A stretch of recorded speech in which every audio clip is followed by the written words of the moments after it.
this is where the two baseball caps come in.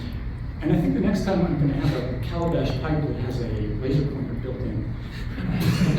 Okay, so you guys now, you may all doff your two baseball caps, or one baseball cap if you've only got one baseball cap. And let's see where this goes. So these are different from standard chess problems. And I mentioned maybe a week ago that people should look at the rules of chess just to become familiar with them. Actually, who here would say junior high school or high school, they were reasonably good chess players? Yeah, okay. For you guys, that's a handicap, because you look at the boards and you see these patterns, and you'll think, this is not happening. It will be a little confusing. These are problems that are mostly, except for one, which I made up, and I found right. These are taken from Raymond Smullyan's book, The Chess Mysteries of Sherlock Holmes. Okay, so these are not standard chess problems. To give you contrast, here is a standard one, where you have a chessboard. Down here, you're told which side of the board is the white. So white has 3 pieces, 2 rooks and a king. Black has 2 pieces. They started from up here. It has a king and a knight. And then you're instructed to figure out the following puzzle: white to move and mate in 2 moves. So there's a nice little answer to this one. But that's not the kind of puzzle that we're dealing with. Smullyan's problems, the retrograde problems, take board positions. And in his book, it's The Chess Mysteries of Sherlock Holmes, because every one of them comes with a little story about Sherlock Holmes and Dr. Watson who are going someplace and they encounter some group that's playing chess, and there are various weird things in these chessboards. And then Sherlock Holmes figures it out, and Watson sometimes figures it out as well. So the question here is, black moved last. What was black's last move and white's move before that? Now I need some help, because this is meant to be an interactive class. And I know a few people's names, so I might have to call on them. You know who you are, because you've been asking questions throughout the term. But help them out if you have not been asking questions. The point here is not to ask questions, and also I realized this class seems a little inhibited, because there's not been that much participation. But when you're wearing 2 baseball caps, all your inhibitions go.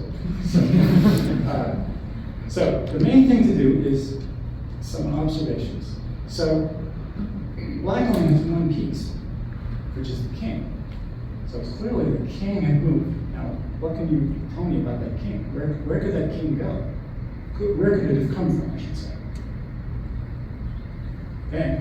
Any of the adjacent squares, i.e. D8, D7, or A7.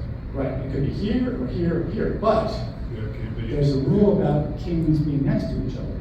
So B8 is out, and B7 is out. Okay, so that says the only thing that could happen was A7. Now, what can you see about this position? The king is in check like the rook in row 1. Yeah, and now this is where it's a bishop. Yeah. So this is the black bishop. So on the diagonal, the white bishop is checking the black king. Now, we're trying to back up white's move. Where could white go to get out of that, to get rid of that check?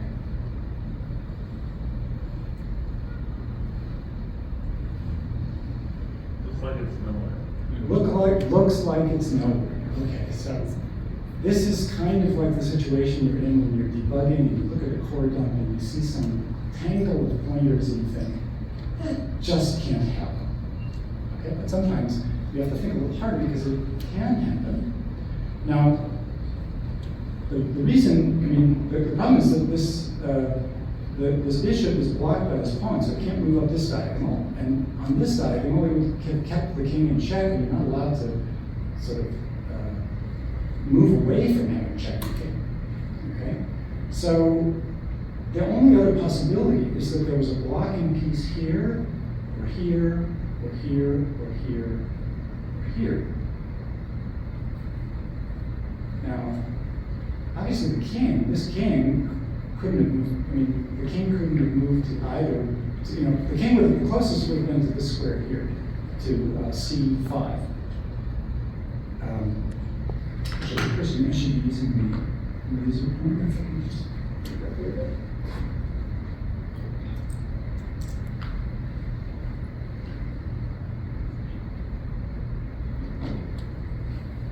Okay. So what could have occurred? Where could this? What could be on any of these squares?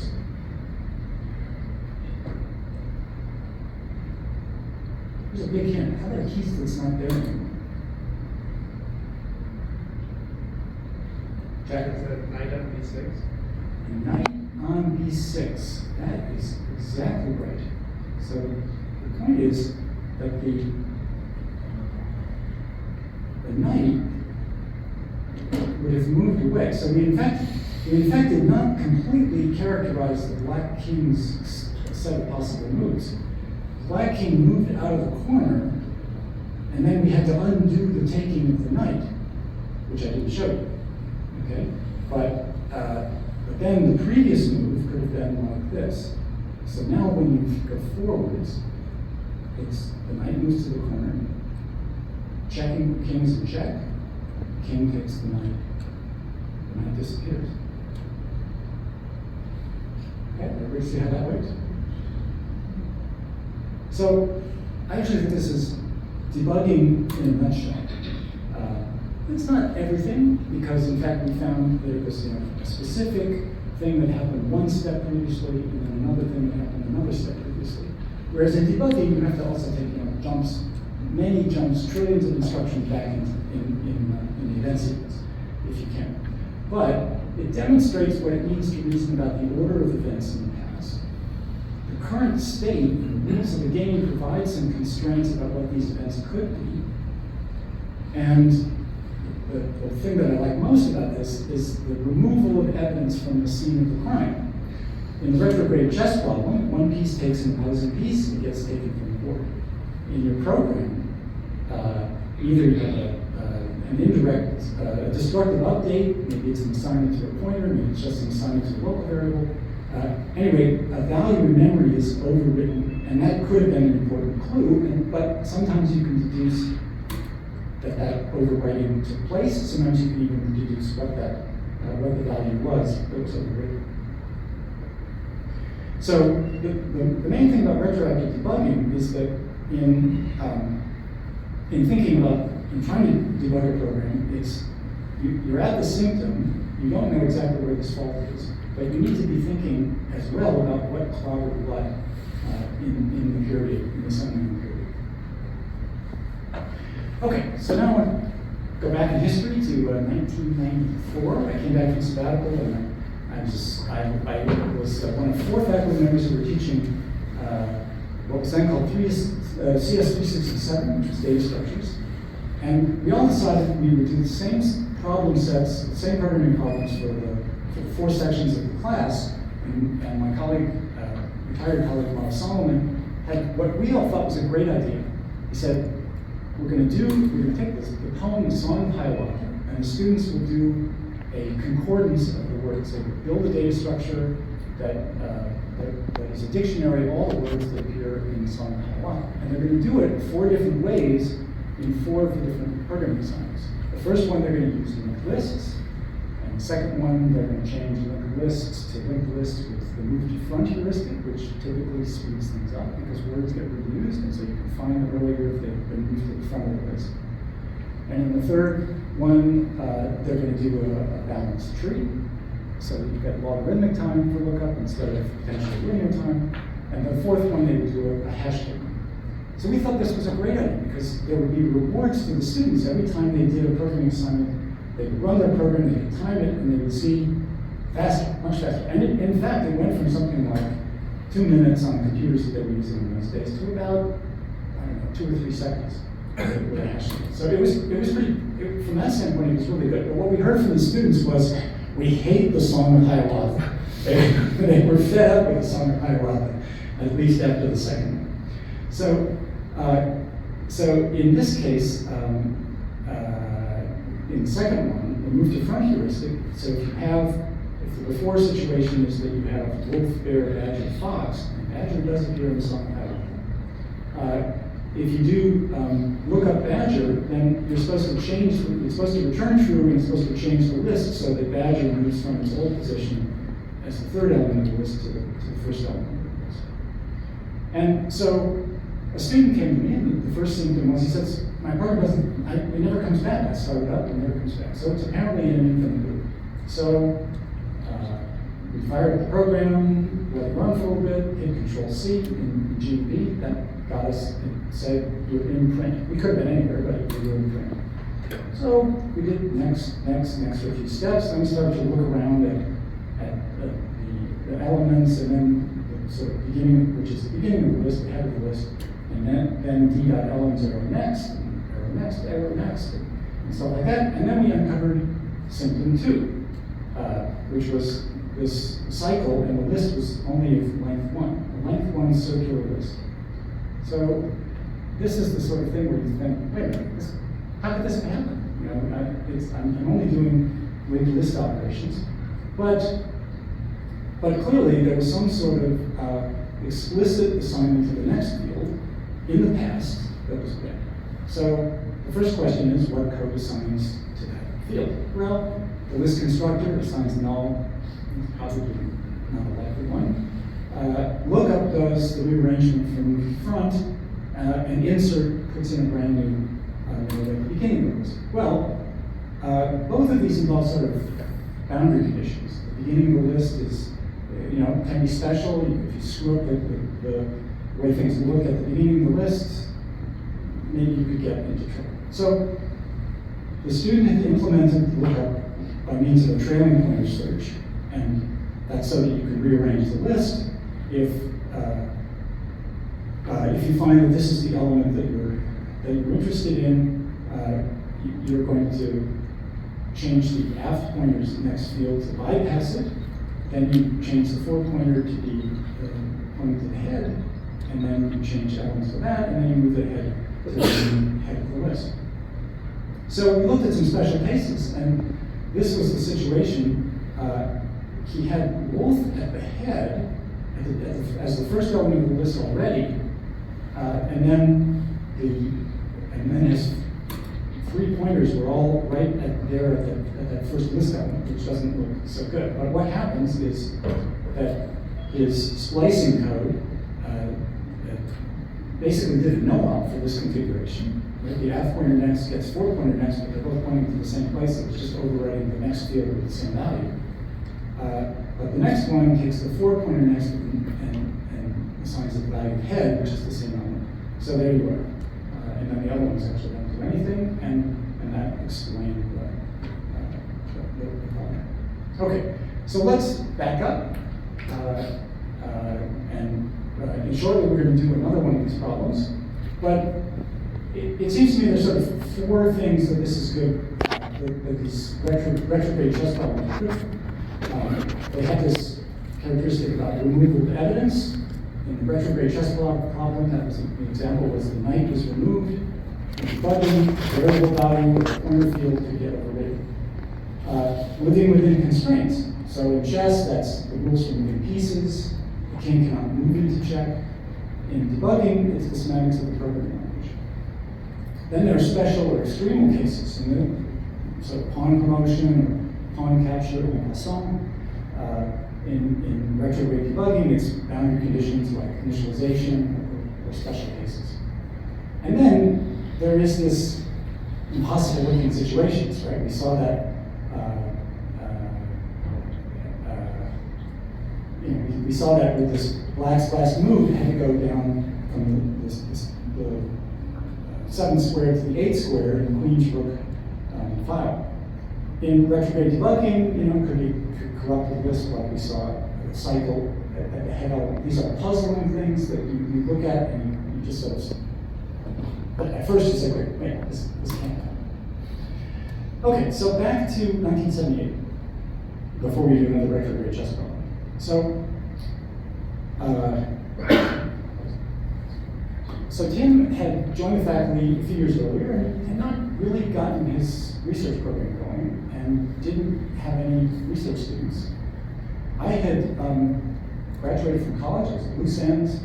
My mother had found me, my mother was at a cocktail party with a professor of computer science at Cornell, unloaded on him her troubles, meaning my situation, and he hired me as a programmer.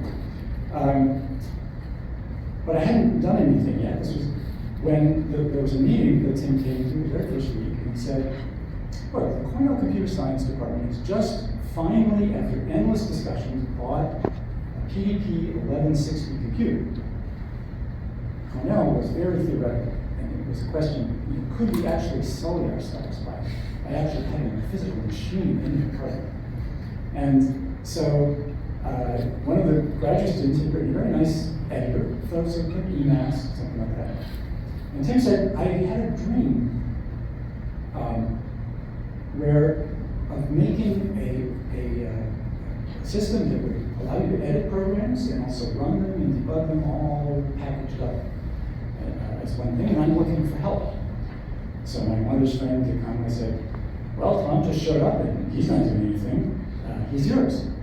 So we went off to Tim's office and he said, okay, we need to write an editor and an interpreter. And I'm going to start on the editor, you start on the interpreter. Well, I had as a freshman, 5 years before, I had a class where we had done something with a Lisp interpreter, but I blanked. I couldn't remember what an interpreter was. So my first question to Tim, start of my career in academic computer science, was, Tim, what's an interpreter? So we got that straightened out, and here I am today. For me, this was wonderful because it was a really engaging project, and I had a private tutor for a whole year, at which point, at the end of it, he said, what you're doing, the graduate students are doing very similar things, but at the end of it, they'll have a degree and you won't, so why don't you enroll? So that's how I got into academic computer science. Now, what were we doing? Well, the dream was this what would now be called an IDE, Integrated Development Environment.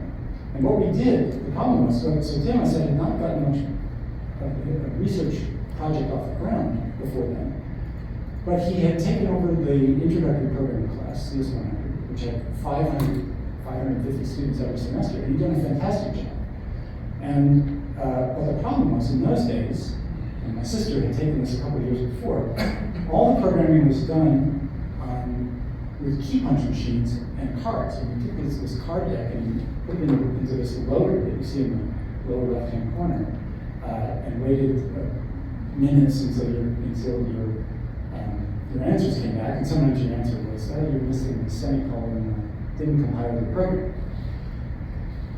Whereas what we did is we created an IDE that ran on this small PDP-11, desktop PDP-11, did not display, no mouse, and this giant thing got the processor in it, plus also a floppy disk reader. And in those days, a floppy disk was truly floppy, 8 inches square. So the system we created was the Cornell Program Synthesizer. It was a subset of PL1. Think of it as it's a while loop language with also with for loops, procedure calls, but function calls, and you could only write fairly small programs, but they were big enough so that you could teach the introductory programming class on it. And what it gave you were templates for all the control structures. So the way you got a do statement was you said do. The way you got an if statement was got if. And then at the leaves, assignment statements and the conditions of loops, you would type those in as text, it would be parsed, and etc. Then you could, at any time, you could say execute the program. You could set the screen up so that you could see the program. You could see the cursor down here. It would be like a kind of bouncing ball showing you where the program counter was. Variables were appearing over here. Your output was appearing down here.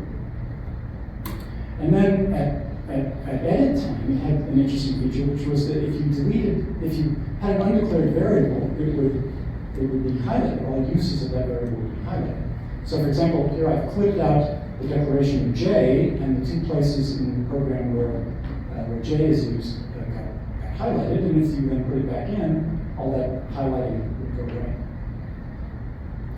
Okay, now, there was, so Cornell bought 27 of these Terac microcomputers for $5,500 a piece. And this is 45 years ago, 43 years ago. $5,500 43 years ago was a lot more money than it is now. I don't know, maybe it's $15,000 or something like that. And on the basis of the work that Tim and I had done, they converted the whole class of 550 students within 2 semesters. I think they started with a group of 80 or 100. One semester, there was a pilot over the summer with 6 students, and then 80 students, and then the whole 550. But somewhere in there, I think it was the first semester when we had 550 students, there was a mysterious bug that would crop up occasionally. And when we put 550 students, it cropped up a lot more. And what happened? It was all the variables in the program would suddenly become corrupted. And we would get people coming and they would say, here's my floppy disk, and if you look at my program, it looks like gibberish. It's all gobbledygook with the variables. And we didn't know what. We would just give them a new disk and give them a little extra time to do their programming assignment. And really didn't know what to do. And finally one day I said, I'm going to nail this. I'm going to nail it, and I'm going to do it with Tim's technique of retrograde debugging. And I tried to figure out what could be affecting the names in the symbol table.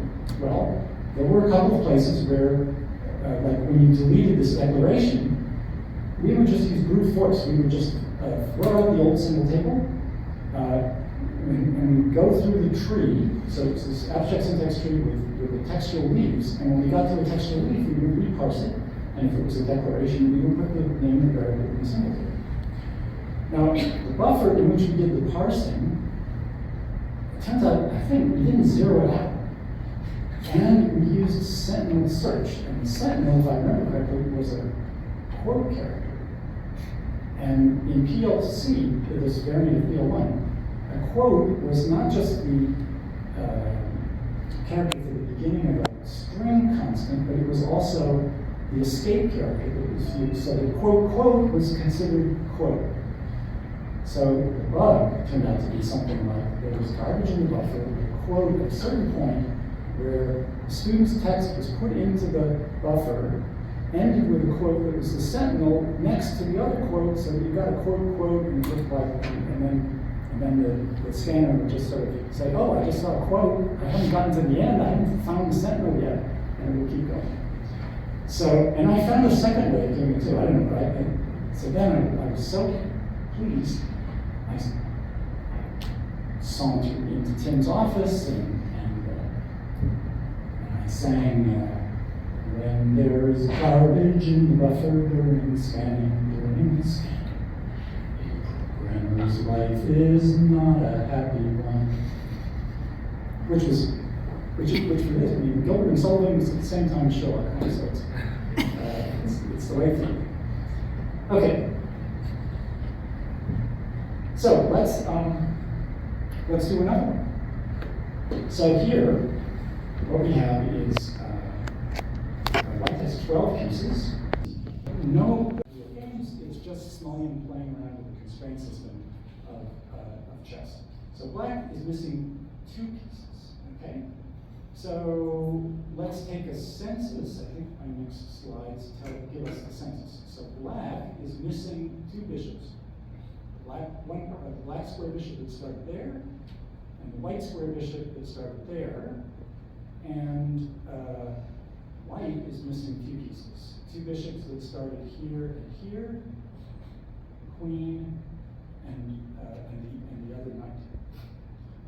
Okay.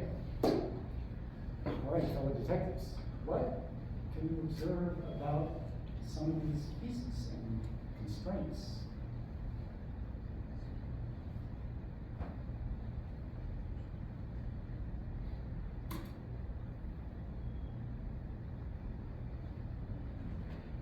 The queen must have exited through that side.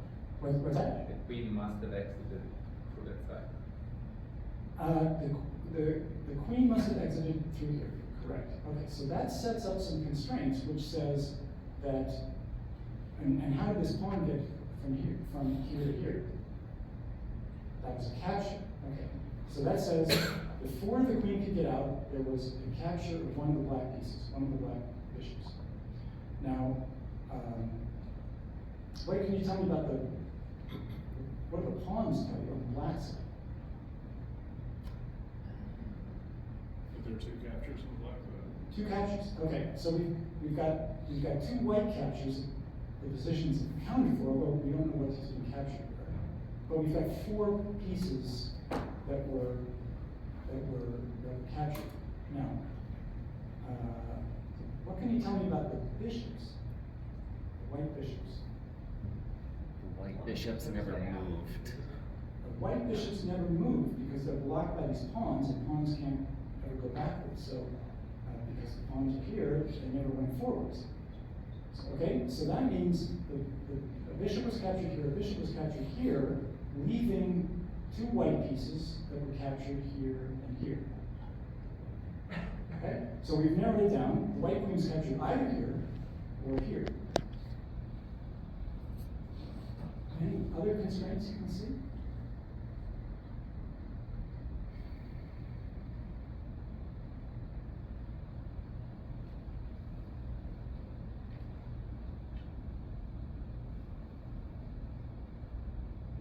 White queen had captured the black bishop, the black bishop on black squares. I'm sorry, say that again. The queen had to capture the black bishop on black squares. As the pawn, the white pawn captured the black bishop on black squares. Right. Well, it's not necessarily the queen. I mean, it could have been a knight that captured the other black, the black square Oh, bishop. yeah.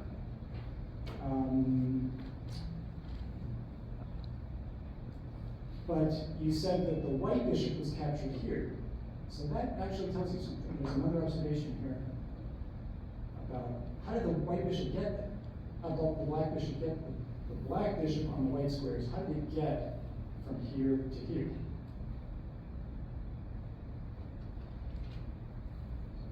Captain. It couldn't have moved until after the pawn and rook D being captured. Right, okay, so now I think we've got all the pieces of evidence here. So we observed that a black knight must have captured the two bishops, and we've narrowed these two down to here. Okay, so now queen has got to have gotten out there after that pawn captured something, and then if the bishop got out there, it had to come after that. So now let's put some numbers in it. So that had to happen first. Then the bishop got out, moved all the way down to this square so that it could get taken by the pawn. That happened third, and that happened fourth.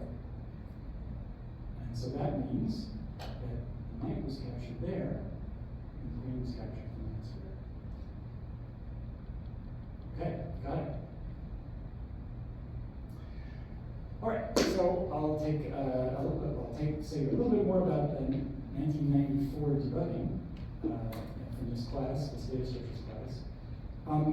So this was when we moved on to the dictionary's hash table, one list per bucket element, and the symptoms were that the basic list in new-to-front dictionaries with the student greatly worked, but in the hash table version, only some of the occurrences of words were found. So this was a version of insert that assumed that its arguments were not in the table. So in other words, there was a convention that you always had to call lookup, check to see if something was not found, and that was a guard on whether you then went ahead and called insert. And he had done that correctly. We looked through the code, we looked at all the places where insert was called, and it was always guarded in this fashion. So we set breakpoints at lookup and insert, and the first observation was that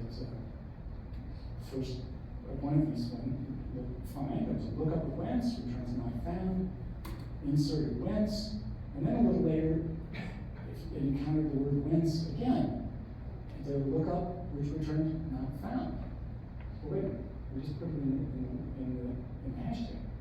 And then the student's code called insert a second time. So then we went back to this. We did rerun the program because we needed more information about this first one. And we found that at the lookup, when it did its hash, the hash value was 6. But when we did the insert, the hash value was 16. So the hash implementation was not deterministic. So the real question was, what can cause a C++ function to not act like a mathematical function? So here's the code. Each value is uninitialized. The value of H value is uninitialized. Exactly. And it's another question, it's another instance of a garbage value, right? If you have an uninitialized variable in C or C++, it takes whatever it finds in the stack frame in the right spot. So, and there's garbage on the stack at function entry. Programmer's life is not a happy one. Okay. All right, we're doing great on time. So now Think some more. That's the end. That's the end. Maybe everybody will join in a chorus of programmer's life is not a happy one. Okay, so this is these look so fun. A couple of weeks ago, I was shaving and I was thinking, okay, what could you do? What could you do? So this is my Smolyan retrograde debugging problem. So again, we need some ideas. So what do we observe the situations?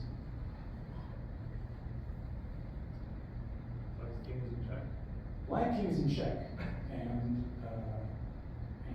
there's this red bishop. So in retrograde moves, if there's a check against the opponent, you have to get rid of that check. Okay, so either the piece that's checking has to be moved or blocked. Now, much as in the first retrograde problem, this bishop can only move along this diagonal because it's blocked by this pawn. White only has 5 pieces. This bishop, that's not going to get. It is a white. Sorry, it's a white square bishop, so it couldn't ever help about this. The king is over here in the corner. It could only get to this square in one move. The pawn, that's only going to move forward. So that kind of leaves this pawn here. Where do you want to put it back? Back it up. Back it up. Okay. This whole leaving position. All right. So we're going to back it up. And now the question is, what is black's previous move?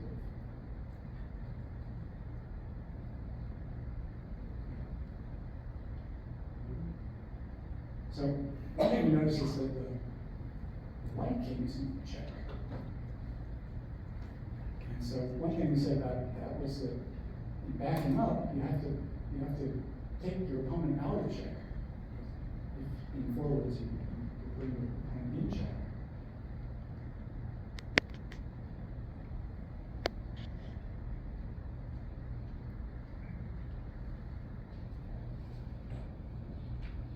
Yeah. Wouldn't there have to have been another piece on, like, wouldn't that white pawn have to have been on like E5, for example, because currently it would be checking the black king already. Yeah, that's the problem. I mean, it looks plausible like the black king could have moved from here. That would obviate the check, right? But the problem is that when when you move forward, the king's moving the check. So that's not going to work.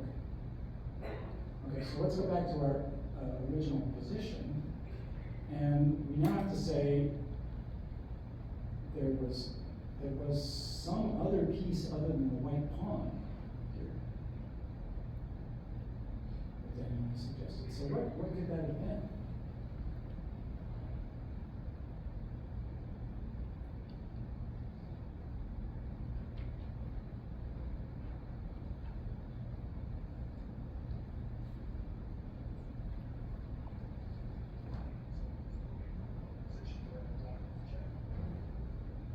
sorry, I didn't hear that. Can you say again? The knight, so this move there from a position where black can check. So the suggestion is a knight moved here, so this would be like the first one. But then the question is, where did the knight go? We have to, because here is our final position, only one move later, where there's no knight.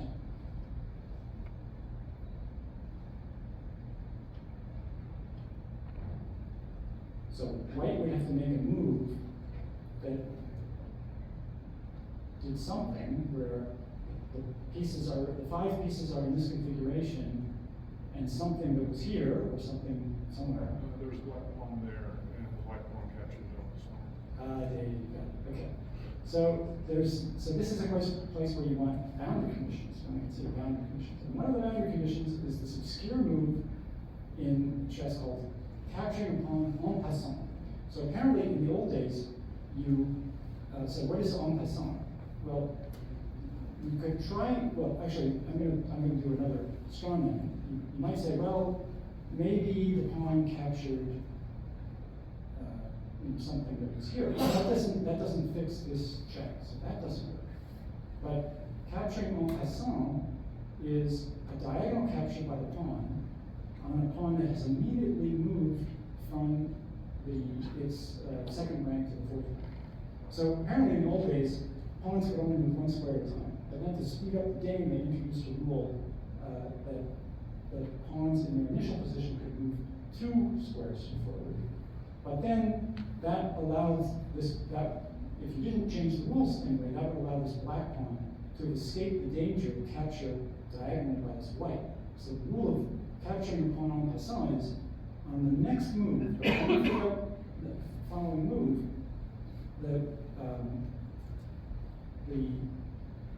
when the pawn comes out, the black pawn comes out 2 squares, the white pawn can take a diagonal, make a diagonal capture.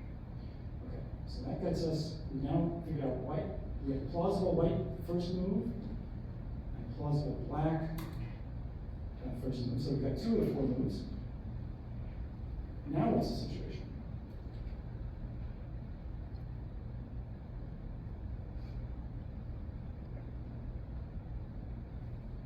Still a check. Black king is in check, so you gotta take the white move has to take the black king out of the check. And there we have the d5. No, that doesn't work. Yeah, we d5. can move the pawn could move backwards. Now that's put the white king in check. Okay? So now the black move has to be one that takes the white king out of check. And we know it's not these we know it's not the pawn. I mean, the pawns are, we've already moved this. We've already figured out what that pawn is going to do. This bishop is trapped on that diagonal. So the king goes over here. Okay, so now let's play it forwards. King moved over, check on the white king. Pawn advances, check on the black king. Impose, take the pawn en passant. And there we go. Okay, the last time I gave this talk, afterwards I exchanged some email with things I had done, and he said, I wonder if it could be autographed. And then we had some email about some things. He found a paper that had a little bit to do with that.